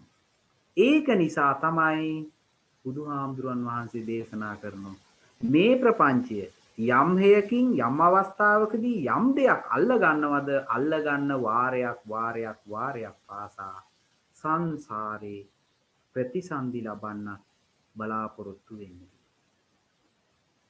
එතකොට පින්නතුනි අපි යහපත් සිහි කල්පනාවෙන් කටයුතු කරනවා කියලා කියන්නේ මම මුලින් උද්දේශනා කරා මේ බුදුදහම නිතරම හොඳට කියවලා අහලා බලලා දකින්න ඕන. බුදුදහම දකින්න ඕන. අන්න ඒක තමයි බුදුහාමුදුරු දේශනා කරන්නේ. බුදුදහම දකින්න ඕන. දකින්නවා කියලා කියන්නේ දැන් මම මේ ධර්මයේ දේශනා කරනවා. එතකොට ඔය ඇත්තෝ අහනවා. ඇහුවා එතනින් නතර වෙන්න බෑ. ඔය ඇත්ත බුදුදහම දකින්න ඕන. කොහොමද දකින්නේ? අන්න ඔබේ චර්යාවට මේක එකතු කරගෙන ඒ යහපත් දේවල් ප්‍රගුණ කරන්නත් අයහපත් දේවල් අත්හැරින්නත් පුරුදු පුහුණු කරනවා. අන්න ඒකයි දැකීම තුල තියෙන්නේ. එතකොට තමයි ඔබට පුළුවන්කම ලැබෙන්නේ සසරින් ඈතර වෙන්න. ඒ නිසා උන්වහන්සේ දේශනා කරන්නේ මේ යහපත් සිහි කල්පනාව තමයි අපිට ඊටාම වැදගත් කියලා. මම ඔබට පැහැදිලි කරන්න අපි කොහොමද මේ යහපත් සිහි කල්පනාව භාවිතයට ගන්න කියලා. අපි එහෙම භාවිතයට අර ගන්නවද කියලා. දැන් ඔබ කුඩා කාලේ ඉඳලම දහම් පාසල් ගිහිල්ලා එහෙම නැත්නම් ආගමික වැඩවලට සම්බන්ධ වෙලා ඉස්කෝලේ ගිහිල්ලා මේ නොඑක් අවස්ථාවන් වලදී ඔබ අහලා තියෙනවා සිදුහත් කුමාරයාට සුජාතා සිටු දේවිය කිරිපිටු දානයක් දුන්නා කියලා. ඒකට ඔය ඇත්තන්ගෙන් ඇහුවොත් මොකද ඊළඟට උනේ කියලා ඔය ඇත්තෝ දෙන උත්තරය තමයි මොකද්ද? ඔය ඇත්තෝ දෙන උත්තරය තමයි හාමුදුරුවනේ ඉතින් ඒ කිරිපිටු දානේ වළඳලා බෝසතාණන් වහන්සේ අර ගඟ ළඟට ගිහිලා ගඟට දැම්ම පාත්‍රේ දාලා බුදු වෙනව නම් උඩුගම් බලා යනවා කියලා හිතුවා. මේ බුදු වෙන්නේ නැත්තම් පහළට යනවා කියලා හිතුවා. එතකොට ඒක උඩහට ගිහිල්ලා මෙහෙම රැලි තුනකට මෙහෙම කැරකිලා ඒක ගිලිලා ගියා. ඉතින් බුදුහාමුදුරුවෝ බුදු වුණා. දැන් අවුරුදු 30ක් 40ක් ඉතින් ඕකම තමයි හිතන් හිටියා. දැන් බුදුවරයෙක් සාරා සංකල්ප ලක්ෂයක් බුදු මේ පෙරුම් පුරලා බුදු වෙන්නේ පින්නතුනේ. අපිටත් නිකන් මේ සමාජයේ මෙහිම බලපු ගමන් පේන්න තියෙන දේවල් දේශනා කරන්නද? නෑ පින්නතුනේ.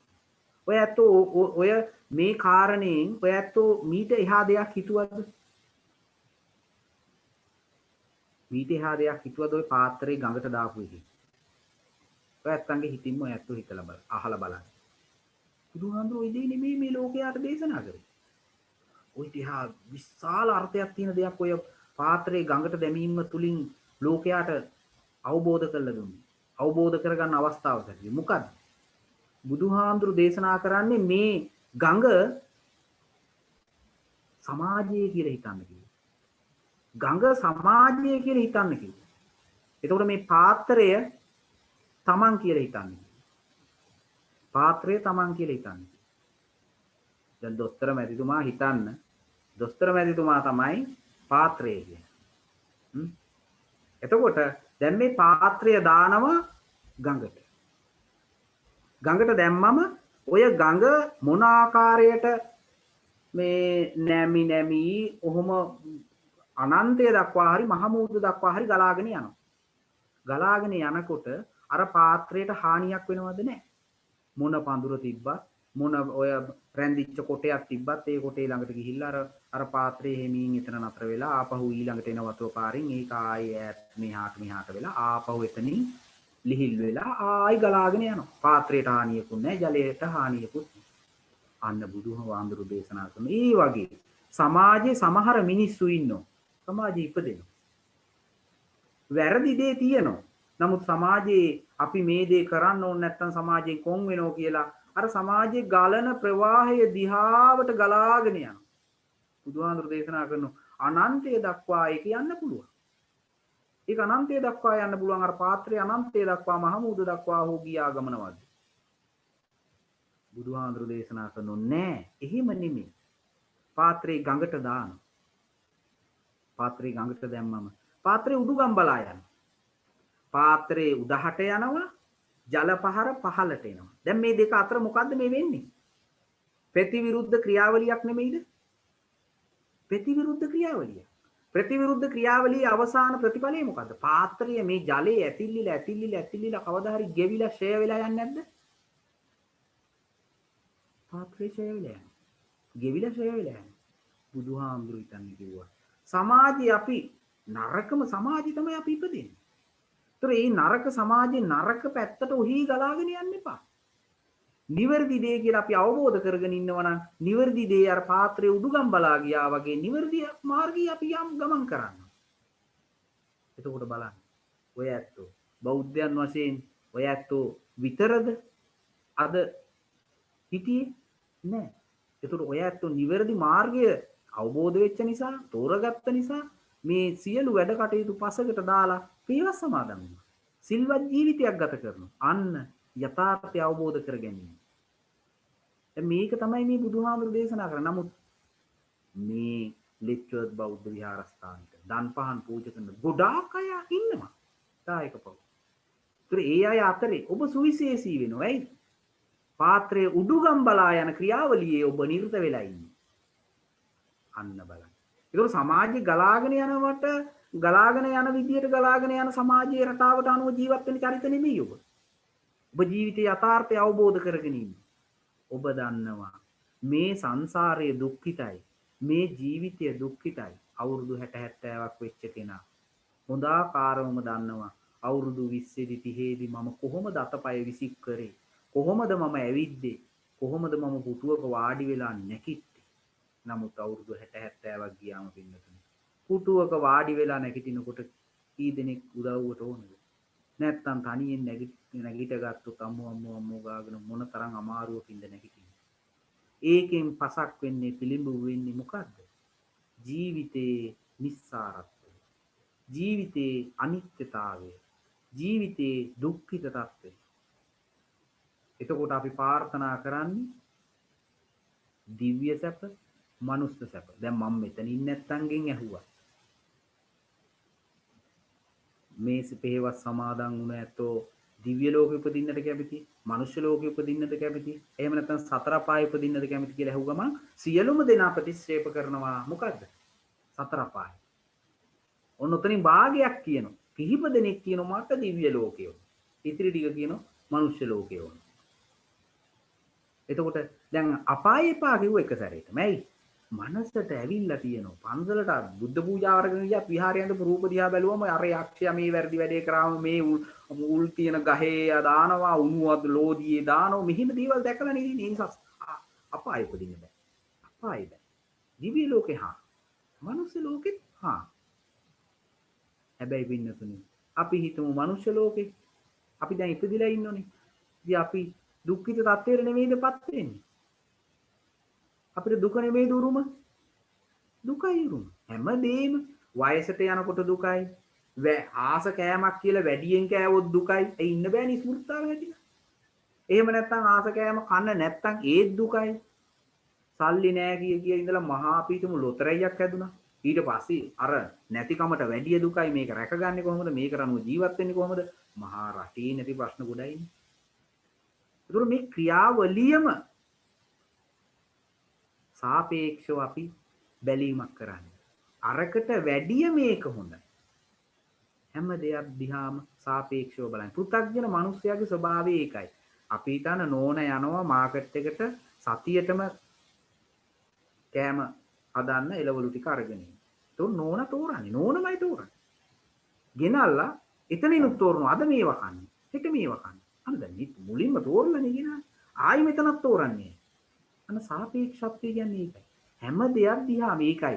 දැන් අපි දන්නවා බුදුහාමුදුරුවෝ කියලා කියන්නේ සියලු දේම දැනගත්ත පුජ්‍යලයා. ඒකයි බුදුහාමුදුරුවෝ කියලා අපි කියන්නේ. ඒතර කෙනෙක් බුදුහාමුදුරන්ට බහිනුනේ. තව කෙනෙක් අර මම දේශනා කරනවා වගේ දේශනා කරනවා. සියල්ල අවබෝධ කරගත් සසර කෙලවර කර උත්තමයා බුදුහාමුදුරුවෝ. තව කෙනෙක් ප්‍රශ්න කරනවා. ඒතර මොකද? එතකොට ඒ පුජ්‍යලයයි මමයි දෙන්නම ප්‍රපංචයෙන් සමානයි. ඒතකොට ඇයි මේ උනේ? අපි දෙන්නම සාපේක්ෂත්වයෙන් බලන. හැබැයි සාපේක්ෂත්වයෙන් බලනකොට අපි යථාර්ථවාදීව බෞද්ධ විඥාණය තුල ඉඳගෙන යථාර්ථවාදීව අපි බලන්න උත්සාහ කරනවා. ඒකයි බෞද්ධයාගේ තියෙන විශේෂත්වය. එතකොට උපැන්නෙන් බෞද්ධ වුණාට දානමාන පූජ කළ බෞද්ධ වුණාට මදි. බෞද්ධ වෙන්න. හරි බෞද්ධයෙක් වෙන්න නම් අපි බෞද්ධ දර්ශනය බුදුහාමුදුරන්ගේ දේශිත ධර්මය හොඳට දැනගෙන ඉන්න. ඊට අනුව ඒක දැනගත්තම් පින්නතුනේ අපි කොහොමත් ඊට අනුව ජීවත් වෙන්න උත්සාහ ගන්න. අපි අමුතුවෙන්ම බෞද්ධ ධර්මානුකූල ජීවිතයක් ගත කරන්න ඕනේ කී මේ දේශනා කරන්නවත් කෑ ගහන්නවත් ඕනේ නැහැ. අපි මිනිස්යන්ට හරියට ධර්ම කරුණු කාරණා ටික හොඳට අවබෝධ කරලා දෙනවා නම් එතකොට නරක වැඩක් කරන්න යනකොට ඒ ධර්ම කාරණේ අවබෝධ වෙනවා. අවබෝධ වුණා මේක කරන්න බෑ. ඒක තමයි ඇත්ත. දැන් වෙලා තියෙන්නේ ධර්ම දේශනාවල් රූපවාහිනියෙන් වෙන්න පුළුවන් ගෙවල් දොරවල් වලට වඩා බල මොන ආකාරයෙන් හරි කරනවනේ. ඒකත් අර මේ උපකාරක පන්ති වගේනේ. පැයේ ධර්ම දේශනාව නම් පැය භාගයක් විකාර කියවුණු, තව පැය භාගයක් තව ඒවා කියවුණු, තව කොහොම බෙදලා වගේනේ කියන්නේ. ඒතර මහන්සි වෙලා ඉන්න මිනිස්සු hinaවස්සවන ඒවයි ඒවා මේ නමුත් පින්නතුනි මනස විවර වෙන, මනස විමර්ශනයට ලක් කරන ධර්ම දේශනාවල් බොහෝම අඩුවෙන් සුළුවෙන් අසන්නට දකින්නට ලැබේ. හැබැයි අපිත් පොඩි අඩුපාඩුවක් තියෙනවා. මොකක්ද? අපිත් හාමුදුරුවන්ට ධර්ම දේශනාවට ආරාධනා කරනකොට මොකද්ද දෙන්නේ? මාතෘකාවක් දෙනෝනේ. අනේ හාමුදුරුවනේ ධර්ම දේශනාව පවත්වන්න ඕන අපි විවාහ වෙලා අවුරුදු 25යි. එහෙම නැත්නම් 50යි. ඉතින් ඒක හරි වටිනවා ඉච්චර කාලයක් හිටපු එක. නමුත් ඕනේ. එහෙම නැත්නම් දරුවා මේගේ උපන්දිනේ මෙහෙම අවුරුදු 20යි 25යි දැන් ටිකක් වැඩි හිටි කියන දේ අහන්නේ ඊට ගැලපෙන්න ධර්ම දේශනාවක් සිදු කරන්න.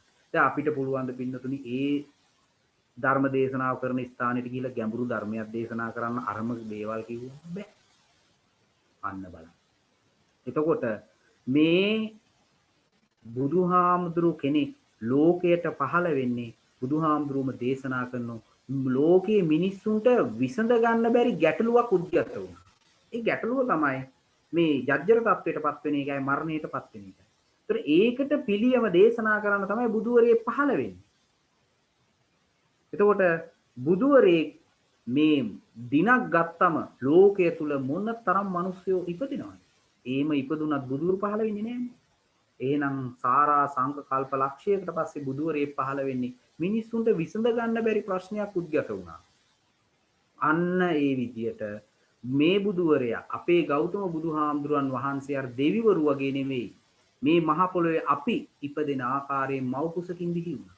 ඒ නිසා උන්වහන්සේ දේශනා කරා උන්වහන්සේ මව් කුසකින් බිහි වෙලා මහ පොළොවේ පය ගහලා වැඩම කරපු නිසා උන්වහන්සේ මේ සමාජයේ සුඛිත මුදිත කරන්නත් ධර්මයේ දේශනා කරා. ඒවට කියනවා අපි ලෞකික දේශනා කියලා. උන්වහන්සේ පහළ වීමේ අරමුණ ඇතිව දේශනා කරපුවට කියනවා ලෝකෝත්තර දේශනා කියලා. අපි පින්නතුණි යන්නේ මොයත් කල්පනා කරලා බලන්න. අපි යන්නේම ලෞකික දේශනා පස්සේ. ලෞකික දේශනා පස්සේ. හැබැයි හොඳයි. පැහැදීමක් ඇති කරගන්න හොඳයි. හැබැයි ඒක දිගටම කළා හරියන්නේ නැහැ. එතනින් අපි ඊළඟ ස්ටෙප් එකට යන්න ඕන. මොකද්ද? ලෝකෝත්තර දේශනාව. ලෝකෝත්තර දේශනාවෙන් තමයි පින්නතුනි ධර්මඥානය දියුණු කරගෙන සමත විදර්ශනාවන් වලට සිත සමාධිගත කරගෙන අන්න එතනින් තමයි අපිට මේ නිවන කියන එක අවබෝධ කරගන්න පුළුවන් වෙන්නේ. සසර කියන එක ඡේදනය කරගන්න පුළුවන් වෙන්නේ. ඉතින් එබඳු ගෝර කටුක වූ සංසාරයේ සසර ඡේදනය කර ගැනීමට ඔබ මේ අද දවස ගත කරන මේ අවස්ථාව මේ පින හේතු වේවා වාසනාව වේවා කියලා සාදු නාදයක් පවත්වන්න. පින්වත්නි අද මේ කාලය තුල සිදු කරන්නට යෙදුණු ධර්ම දේශනාව පිළිබඳ නැවතත් සාරාංශයක් වශයෙන් අපි සිහිපත් කරොත් අද දේශනා කරන්නට යෙදුනේ මජ්ක්‍ධිම නිකායේ සඳහන් වෙන දේවතා සංයුක්තය කියන කොටසට අදාළ අච්චෙන්ති කියන සූත්‍රය. එතකොට මේ සූත්‍රයේදී දෙවි කෙනෙකුයි බුදුහාමුදුරුවන් අතර සිදුවෙච්ච සංවාදයක් තමයි දේශනාවේ අඩංගු වෙන්නේ. එතකොට මේ දේවතාවුන් වහන්සේ බුදුහාමුදුරුවන්ගෙන් අහනවා බුදුහාමුදුරුවනේ කාලේ තාම ඉක්මනින් ගෙවිලා යනවා. ඒ නිසා මිනිස්සු වයසට යනවා, ජජ්ජර තත්වයටපත් වෙනවා. මෙහිම ගිහිල්ලා ටික දවසකින් මිනිස්සු දෙවිවරු මරණයටපත් වෙනවා. අන්න ඒ වෙලාවේදී දේවතාවුන් වහන්සේ බුදුහාමුදුරුවන්ට පැහැදිලි කරනවා මම උත්තරයක් හොයාගත්තා. එයින් මිදෙන්න පින් කිරීමයි කළ යුත්තේ කියලා. බුදුහාමුදුරුවෝ එය වැරදිතාවය පසක් කරලා උන්වහන්සේ ලෝකාමිසයට ගිජු වෙන්න එපා කියලා මේ ශරීර කඳ පිළිබඳ යථාර්ථවාදීව හිතන්න දේශනා කරා. ဒုတိ ය මරණ සති කියන සූත්‍රය මුල් කරගෙන දිනචරියාව දවසක් ගත කරන්න ඕන ආකාරය. එතකොට ඒ දවස සතියක්, මාසයක්, අවුරුද්දක්, අවුරුදු 10ක්, අවුරුදු 100ක් ගත කරන්න කියලා උන්වහන්සේ දේශනා කළා. දැන් පින්නතුනි මේ දේශනාව අවසානයේදී තවත් කාරණයක් පැහැදිලි කරන්න වෙනවා. ඒ කාරණය තමයි දැන් මේ ඇත්තන්ට හැබැයි හිතෙන්න පුළුවන් දැන් මේ හාමුදුරුවන්ගේ දේශනාවට අනුව දන් පහන් දුන්නොත් එහෙම සසරේ පැවැත්මක් ඇති වෙනවා. ඒ නිසා දැන් මේ ලෙක්චර් පන්සලටත් දෙන දානේ නතර කරන්න ඕන කියලා හිතෙන්නත් පුළුවන් නේද? නෑ. දැන් මම මේ කිව්වේ හොඳට සිහියට ගන්න මම මේ කිව්වේ දේවතාවුන් වහන්සේ මේ බුදුහාමුදුරුවෝ එක්ක සාකච්ඡාවකට එන්නේ සසර ගැන. සසර ගැන දුක ගැන මේ එන්නේ. ඒකට පිළියමට මේ පින් කරන්න කියන එක පිළියමක් නෙමෙයි කියන එක බුදුහාමුදුරු දේශනා කරේ. හොඳට හිතට ගන්න ඔබ සංසාරේ අප්‍රමාණ කුසල් කරපු ඇත්තෝ. ඔබට හිතා ගන්න බැරි විදියට ඔබ පින් කළා තියෙනවා. ඇයි? එහෙම කියන්නේ. ඔබ හිතන්න දවසේ වැඩ කරලා අද ලැබෙන මුදලින් හෙට ජීවත් වෙන පිරිසක් මේ ලෝකෙ වැඩිපුරම ඉන්නේ. එතකොට එබඳු කෙනෙක්ට මම අඬ ගහලා ඔබ වාඩි වෙන්න අද මම දවස පුරාම බණ කියනවා ඔබ අහන්න කියලා කිව්වොත් ওই මිනිස්සයා වාඩි වෙලා ඉදී කියන එක බණ පදයක් මනසට යනවද? ඒ මිනිස්සයා හිතන්නේ අද දැන් මම මේ වැඩ කරේ නැති වුණොත් හෙට මිනිස්සු ගෙදර සියලු දෙනාටම කන්න නැති වෙනවා මේ මොකද්ද මේ හාඳුරු කරන්න කිය හිත ඉන්නේ. හැබැයි ඔබට එහෙම වාඩි වෙන්න කියලා කිව්වොත් ඔබ අහන්නේ නැද්ද? එතකොට ඔබට එබඳු පිනක් පහළ වෙන්නත් එබඳුම ශරීරයක් තියෙන අර මිනිසයාට එබඳු තත්ත්වය ඇති වෙන්නත් හේතුව මොකද්ද? පුබ්බේත කත පුඤ්ඤතා ඔබ හොඳ හැටි යහපත් ආර්ථිකයක් ඇති වෙන ආකාරයට අත්පය විසි කරලා දිග ඇරලා දන් පහන් පූජ කරලා පින් දහම් කටයුතු කරලා තියෙනවා. ඒ නිසා ඒ පින්දහම් කටයුතු කිරීම නිවන් දකින තාක්කල් සැපවත්ව ඒ නිවන කරා යන්න අපි සියලුම දෙනා කැමතිනම් පින්දහම් කටයුතු කළ යුතුමයි. හැබැයි පින්දහම් කටයුත්තේදී නිවන කියන අර්ථයට යන්න එපා. පින කියන දේ අපි මේ සංසාරේ ගමන් කරන තාක්කල් අපිට පිහිට පිණිසයි අපි මේ දේවල් කරන්නේ. එතකොට ඒ දේ උපමා කරගෙන සසර කෙලවර කරන්න හිතන්නේ. ආන්නේ කල්පනාවත් හිතේ තබා ගන්න පින්නතුනි අපි ධර්ම දේශනාව මෙතකින් නිමාවටපත් කරමු. විශේෂයෙන්ම දැන් මේ අවස්ථාවේ ලෙක්චර් විහාරස්ථානයේ අපේ අතිගෞරවනීය නායක හාමුදුරුවන් වහන්සේ විශේෂයෙන්ම අපේ විමල නායක හාමුදුරුවන් වහන්සේ ඉතින් මම උන්වහන්සේට නිතර දෙවේලේ කතා බහ කරනවා සැප දුක් විමසනවා බොහෝම වැදගත් අපේ නායක හාමුදුරුවන් වහන්සේ කෙනෙක්. ඉතින් අවවාද අනුශාසනා අපිත් ලබා ගන්නවා. ඔය රටේ හිටියත් ඒ වගේ බොහෝම වැදගත් නායක හාමුදුරුවන් වහන්සේ කෙනෙක්. ඔබ සියලුම දෙනාට ආශ්‍රය නිස්ශ්‍රය කරන්න අවස්ථාව ලැබිලා තියෙනවා. ඒ වගේම අපේ ලෙක්චර් විහාරස්ථානයේ වැඩ වාසය කරන මගේ කල්යාණ මිත්‍ර ඒ වගේම අපි එකම ගම්පියසේ අපේ කුසල පඬිත හාමුදුරුවන් වහන්සේ. ඉතින් උන්වහන්සේ මේ ඇත්තන්ගේ සියලු කටයුතු සිද්ධ කරලා දෙමින් ඒ ඇත්තන්ටත් පින්දහම් කටයුතු වලට අවස්ථාව සලසා දෙමින් අපේ හාමුදුරන් වහන්සේලා දෙපළත් ඒ කටයුතු සිද්ධ කරලා පින්දහම් කටයුතු සිදු කර ගනිමින් විශාල සේවාවක් විහාරස්ථානයේ වැඩ වාසය කරමින් සිදු කරනවා. එහි වැදගත්ම අවස්ථාව තමයි පින්නතුනි මේ ජීවිතයේ මේ ලෝකයටම ව්‍යසනයක් බවට පත් වෙලා තියෙන මේ රෝගී වසංගත අවස්ථාවේ අපිට දැන් එකම පිහිට, එකම සරණ, එකම යථාර්ථය බුදුදහම. ඒතර බුදුදහම කියන එකත් අපිට බණපදයක් අහන්න, දන් පහන් ටිකක් පූජා කරගන්න අද අපිට ඒකටත් අවස්ථාව අවහිර වෙලා. නමුත් බලන්න ඔබට මේ අපේ නායක හාමුදුරන් වහන්සේ, එවැගේම කුසල පඬිත හාමුදුරන් වහන්සේ මේ අවස්ථාව සලසලා දීලා මේක මහ විශාල විශාල කුසලයක් පිනක්. ඉතින් ඒ නිසා මේ කුසලය මේ පින ඒ නායක හාමුදුරන් වහන්සේලාත් ඒ වගේම ඔය ඇත්තොත් අනුමෝදන් වේවා කියලා සාදු කියලා ප්‍රාර්ථනා කරන්න. විශේෂයෙන්ම මේ පින්කම අපි අරමුණක් කරගනිමු. මේ ලෙච්චර්ත් විහාරස්ථානයේ ආරම්භ කරදා පටන් මේක දායකත්වයේ අරගෙන නොඑක ආකාරයෙන් මිය පරලෝකීය අය ඇති. ඒ වගේම දායකත්වයේ ගත්ත දායක මහත්ම මහත්මීන්ගේ මිය පරලෝකීය දෙමව්පියන් නැති ඥාතීන් නැති. ඒ වගේම අපේ නායක හාමුදුරන් වහන්සේගේ දෙමව්පියන් ඒ ආදී වශයෙන් මිය පරලෝකීය පින් ගන්න කැමැත්තෙන් පසු වෙන සියලුම දෙනාට මේ පින්පෙත් එකාකාරවම හේතු වේවා වාසනාව වේවා කියලා සාදු කියලා ප්‍රාර්ථනා කරන්න. ඒ වගේම අපෝ ලෝකයේ ශාසනය ආරක්ෂා කරන්නා වූ ඉන්ද්‍රෝපේන්ද්‍ර ආදී සමස්ත දිව්‍ය රාජෝත්මයන් වහන්සේලාට මේ පින්පෙත් අනුමෝදන් වේවා.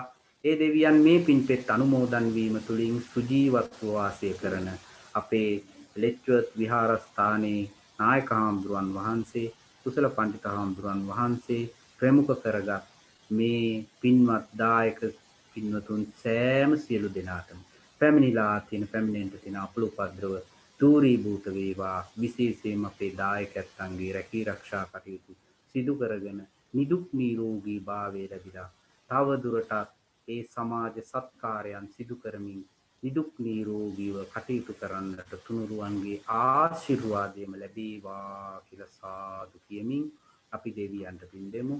ආකාශට්ඨා ච බුම්මට්ඨා දේවා නාග මහිද්దికා පුඤ්ඤන්තං අනුමෝදිත්වා චිරං රක්ඛන්තු දේශනං ආකාශට්ඨා ච බුම්මට්ඨා දේවා නාග මහිද්దికා පුඤ්ඤන්තං අනුමෝදිත්වා චිරං රක්ඛන්තු යාසනං ආකාශට්ඨා ච බුම්මට්ඨා දේවා නාග මහිද්దికා පුඤ්ඤන්තං අනුමෝදිත්වා චිරං රක්ඛන්තු ලෝක සාසනಂತಿ.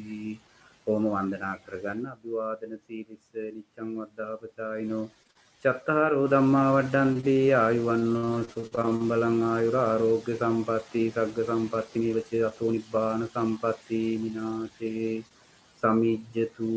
සියලුම දෙනාට තෙරුවන් සරණයි. හොඳයි. බොහොම සන්තෝෂ වෙන්න ඕන දවසේ මේ පසළොස්වක පොහොය දිනේ මම දන්නේ 2020 අවුරුද්දටම ඇති වෙන්න අද බණ ඇහුවා නේද? වටිනා ධර්ම දේශනාවක් අහන්නට ලැබුණා. බැරි වෙලාවත් පාත්‍රයෙන් උඩු ගම්බලා යවන්න ලැහැත් වෙන්න එපා කවුරුත්. හොඳේ මතක තියාගන්න අද විස්තරත්ව දේශනා කළා. ගංගොඩවිල පඤ්ඤෝදයාරාම විහාරාධිකාරී ඒ පන්සලේ විහාරාධිකාරී මහරගම බූර්ණික විද්‍යාලයේ ආචාර්ය විද්‍යාපති සූර්යව අපේ විල්සනන්ද හාමුදුරුවෝ. අවුරුදු ගානකට පස්සේ තමයි අද අපි ඔබ සැමටම මූණ බලන්න අවස්ථාව සැලසුනේ නේද? වරක් මෙහි හිටියා මම හිතන්නේ අවුරුදු 3කට කලින් නේද? 2017 වෙන්නේ නැති. මාස කිහිපයක් මේ කාලය ගත කළා. අප සමග ඊටාම මිත්‍රත්වයෙන් යුක්තව හිටියා. ඔබ සෑම දිනකටම අනුශාසනා කරමින් බොහොම වැදගත් විදිහට කාලය ගත කළා. ගෞරවනීය විදිහට යන්න සැලසුණා. අපි යනවට කැමති වුණේ නමුත් යන්න බෑ. හැමෝටම අධ්‍යාපන කටයුතු අතහැර දාන්න බෑ. විද්‍යාලයක උගන්වන වටිනා ගුරුවරයෙක් හැටියට දෙපාර්තමේන්තුවේ විද්‍යාලයෙන් කවුරුත් සතුටු වෙන එකක් නේ. හැමෝටම මේ හිටියත් කොහොම හරි කමන්නේ. අද දවසේ තා වටිනා ධර්ම දේශනාවක් උන්වහන්සේ දේශනා කරන්නට යෙදුණා. හැම දිනාටම තවත් අවුරුද්දක් විතර යනකම් නෙමෙයි ජීවිත කාලය තුළ කල්පනා කරන්න දේවල් මේ ධර්මය තුළ උන්වහන්සේ විසින් නොයෙක් ප්‍රශ්න දැම්මා. ඒ ප්‍රශ්න ගන්න එක හිතේ අවුරුද්දක් ගත වේ ඔයගොල්ලන්ට ඒකට උත්තර ගන්න ආයෙසරයක් ධර්ම දේශනාවකට ආරාධනා කරන්න වෙනවා. නැත්තම් මෙහාට එන්නම කියලා ආරාධනා කරන්න දෙක එකක් කරන්න වෙනවා. කොහොම නමුත් මේ වැනි වටිනා උගත් ස්වාමීන් වහන්සේ කෙනෙක් මෙලොවට බිහි කරපු ඒ වගේම ඒ ආදරණීය දෙමාපිය ගුරුවර බන්දු මිත්‍රාදී තමන්ගේ ආචාර්යයන් වහන්සේ අති ප්‍රසිද්ධ හාමුදුරන් වහන්සේ නමක්. ඒ හාමුදුරුවොත් විශ්වවිද්‍යාලයේ ආචාර්යවරයෙක්. උන්වහන්සේටත් මෙතුමිය කවුද අපේ විද්‍යාන්දහනුවන්ටත් ආදරණීය දෙමාපිය සහෝදර සහෝදරයන් සියලු දෙනාටම වාසනාවන්ත සුබ අනාගතයක් උදා වේවා. ගෙවෙන අවුරුද්දත් වාසනාවන්ත වසරක් වෙනවා වගේම 2021 වර්ෂයත් ඉතාමත්ම වාසනාවන්ත සුභම සුභ වසරක් වේවා.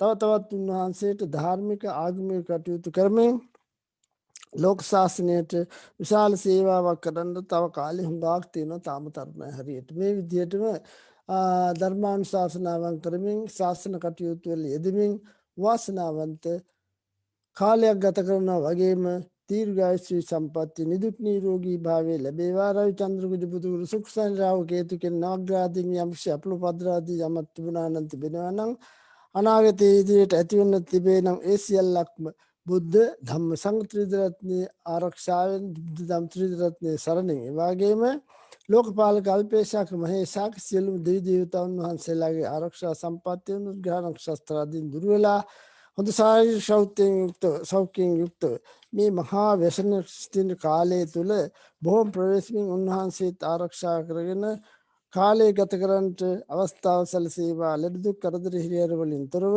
තව තවත් උන්වහන්සේගේ අධ්‍යාපන කටයුතු දියුණු කරගෙන ඒ ධාර්මික ඥානය තව තවත් වැඩි කරගෙන ඒ ඥානය ලෝකෙට බෙදමින් වාසනාවන්ත කාලයක් ගත කරන්නට දීර්ඝායුෂ සම්පන්නියද ලැබේවා කියලා සාදු කියලා අපි කවුරුත් ප්‍රාර්ථනා කරමු. සාදු සාදු අනුමෝදාමි. හොඳයි.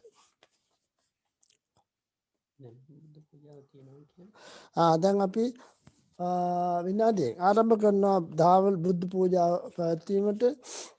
දානය ගෙනත් තියෙනවා. බුද්ධ පූජාව අපි පවත්වන්නයි දැන් සූදානම් වෙන්නේ. තව විනාඩි කිහිපයක් හැමදෙනාම ඔය විදිහටම ඉන්න කියලා අපි කරුණා කරලා දැනුම් දෙනවා. ගෙවල් වල බුද්ධ පූජා හදලා තියෙනවා නම් කවුරු හරි සූදානම් කරන්න පූජා තියන්න ලැහැත්ති වෙන්න. මහත්මෙල නෝන මහත්මෙල නැත්නම් අපිත් එක්ක මේ තුන් පුණ්‍ය කර්මයට සහභාගී වෙන්න.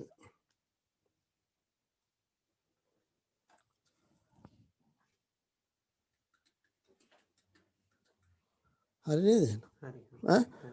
හොඳයි එහෙනම් පන්සිල් ගැනීමක් අවශ්‍ය නැහැ.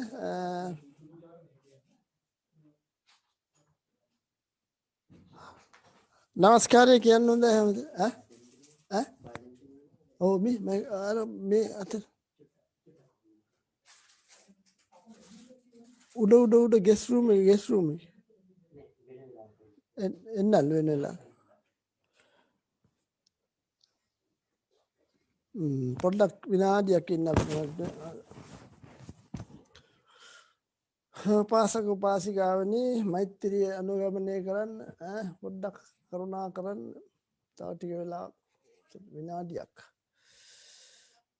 දානය ගෙනාපු අයගේ පූජාව තියන්න සූදානම් කරලා තියෙනවනම් කවුරු හරි ඒවත් සූදානම් කරගන්න. අන්න හරි.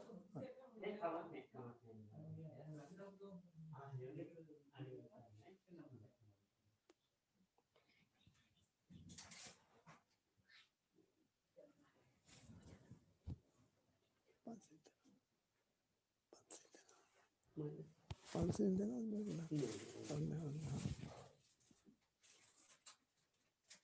හොඳයි එහෙනම් දැන් කවුරුත් එක්ක පූජාවට අත ගහන්න ඕන. පොඩි හාරු පූජාවට ගස්සය විදියට පිළිවෙලින් පූජාවට ගස්සන්න. හරි.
Dilip.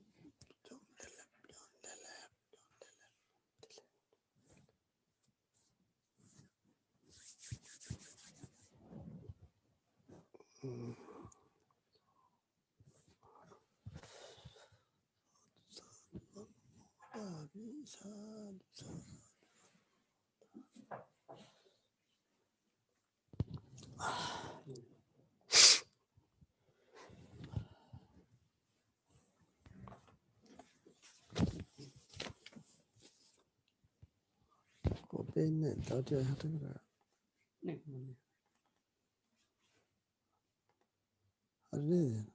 Hari ini. හොඳයි. එහෙනම් අපි සියලු දෙනාම කල්පනා කරන්න බොහෝ ශ්‍රද්ධාවෙන් ආදරයෙන් ගෞරවයෙන් භක්තියෙන් යුක්තව පිළිවෙල කරගත් වටිනා ආහාරය. අද පුරපසළොස්වක පොහෝ දිනේ තථාගත සම්මා සම්බුදුරජාණන් වහන්සේගේ ඇති අනන්ත වූ ගුණයන් සිහිපත් කරමින්